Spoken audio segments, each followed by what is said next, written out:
तो वाराणसी से एक मामला सामने आया जहां चंदौली के सपा के सांसद वीरेंद्र सिंह को पुलिस ने दाल मंडी जाने से रोक दिया। बता दें कि सांसद पीड़ितों से मिलने जा रहे थे, लेकिन प्रशासन ने हर बेटा है गर्व मेरा, हर बेटी अभिमान मेरा, ना चिट्टे से मरने दूंगी ये संकल्प और काम मेरा। चलो कदम बढ़ाए, चिट्टा मिटाए, हिमाचल को नशा मुक्त बनाए। उनकी आवाज से कुछ ही दूरी पर रोक लिया है। फिलहाल दोनों पक्षों में बातचीत जारी है और इस पर सांसद ने कहा है कि पुलिस अपना काम करे और हम अपना काम कर रहे हैं, हमें रोका गया है तो भी हम जाएंगे।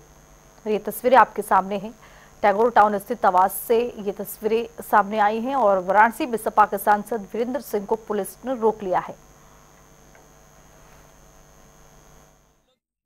वो नहीं चाहती है कि उनके द्वारा जो किए जा रहे अत्याचार हैं, जो व्यापारियों वहां के नागरिकों का उत्पीड़न हो रहा है और जिस तरीके से वहां ध्वस्तीकरण हो रहा है, उसको हम न देख पाए।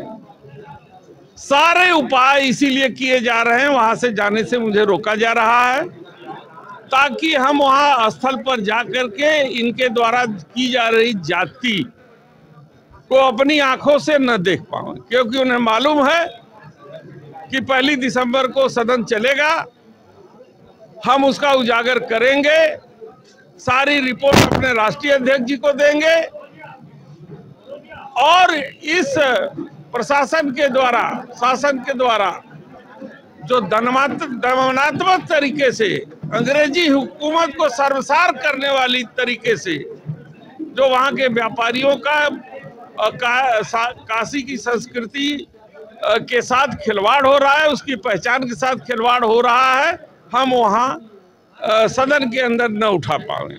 तो इसलिए वो सारे तरीके अपना रहे हैं जिससे वो उन चीजों को छिपाया जा सके। कल 11 बजे, कल शाम को 4 बजे IMA की बिल्डिंग में सारे व्यापारियों का आह्वान किया गया है, जो पीड़ित हैं वो वहां आएंगे और उनकी बातों को हम लोग सुनेंगे।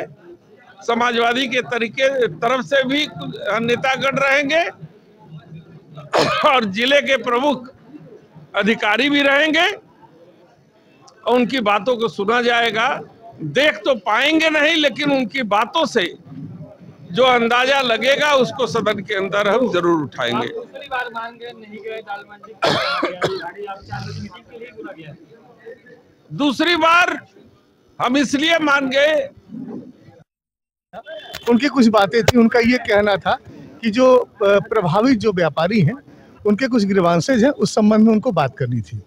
तो ये तय हुआ है कि ठीक है, कल शाम को हम लोग 4 बजे बैठ लेंगे और जो भी व्यापारी रहेंगे और जो भी संबंधित विभाग रहेंगे उनके साथ बैठ करके हम लोग बात कर लेंगे और जो भी उनकी शंकाएं हैं, ग्रीवांसेज हैं, उसका समाधान कर देंगे। कहाँ पे ये बैठक होगी, कौन कौन लोग शामिल? थाना चेतगंज के बगल में एक जगह है, वहीं पर हम लोगों ने बोला है। उसमें मुख्यतया PWD, रेवेन्यू से मैं खुद भी रहूँगा, कितने लोग रहेंगे, समाजवादी पार्टी के डेलीगेशन भी रहेगा। हाँ बिल्कुल, एग्जैक्टली। दाल मंडी के क्या सभी व्यापारी आ सकते हैं या कुछ चुनिंदा व्यापारियों का? नहीं, देखिए मैं तो सभी को बुलाऊंगा। तो वाराणसी में सपा के सांसद वीरेंद्र सिंह के साथ धरने पर बैठे एमएलसी आशुतोष सिन्हा ने योगी सरकार पर तीखा हमला बोल दिया।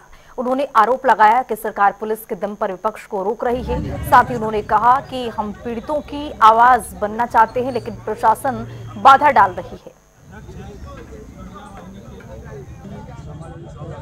आज समाजवादी पार्टी का प्रतिनिधिमंडल उन व्यापारियों से मिलना चाह रहा था, उनके दुख को, उनके दर्द को जानना चाह रहा था, लेकिन उत्तर प्रदेश की जुल्मी जालिम सरकार और बनारस के प्रशासन ने लोकतंत्र और संविधान की हत्या करने का मन बना लिया है और आज हम लोगों को सड़क पर यहीं रोकने का काम किया। आज ये जो लड़ाई, क्योंकि ये लड़ाई सिर्फ व्यापारियों के उत्पीड़न की नहीं है, ये लड़ाई संविधान को बचाने की भी है, लोकतंत्र को बचाने की भी है। क्योंकि जिस तरह से एक व्यापारी जो व्यापार करके अपना घर चला रहा है, अपने बीवी बच्चे का पेट पाल रहा है, अपने गरीब माता पिता के दवा इलाज की व्यवस्था कर रहा है, उसके दुकान को तोड़ने का काम उत्तर प्रदेश की सरकार कर रही है, बनारस का प्रशासन कर रहा है। इसके खिलाफ ये लड़ाई जो आज उत्तर प्रदेश में बनारस में सड़क से शुरू हुई है, उत्तर प्रदेश की सदन तक ले जाने का काम हम लोग करेंगे और माननीय मुख्यमंत्री से इसका जवाब मांगेंगे कि क्यों आप उत्पीड़न कर रहे हो व्यापारियों का। और हम जानना चाह रहे हैं, उनके दुख में जाना चाह रहे हैं, उनके दर्द को जानना चाह रहे हैं, उनके जो कोर्ट के ऑर्डर हैं उनको सुनना चाह रहे हैं, समझना चाह रहे हैं। हमें जानकारी हुई कि कई जगह स्टे के कागज फाड़ दिए गए, तो सब चीज़ों की हकीकत जानना चाह रहे हैं और हमें जानने से रोका जा रहा है। ये लड़ाई लोकतंत्र और संविधान को बचाने की है, व्यापारियों के मान सम्मान की रक्षा की लड़ाई है। इसके लिए समाजवादी पार्टी और हम लोग पीछे नहीं हटेंगे। आदरणीय अखिलेश यादव जी के नेतृत्व में हम सब लोग मजबूती से लड़ने। ये देखिए जिस तरह से बनारस के प्रशासन ने वीआईपी मूवमेंट की बात की, हम समाजवादी लोग लोकतंत्र को मानने वाले हैं, हमने इनकी बात मान ली और मानने के बाद 10 तारीख को जब हम आज निकलने की बात कर रहे हैं तो आज दोबारा हमें रोकने का काम ये उत्तर प्रदेश और बनारस का प्रशासन कर रहा है। इसीलिए कहना चाहते हैं कि ये सरकार लोकतंत्र विरोधी है, संविधान विरोधी है, व्यापारी विरोधी है, नौजवान विरोधी है।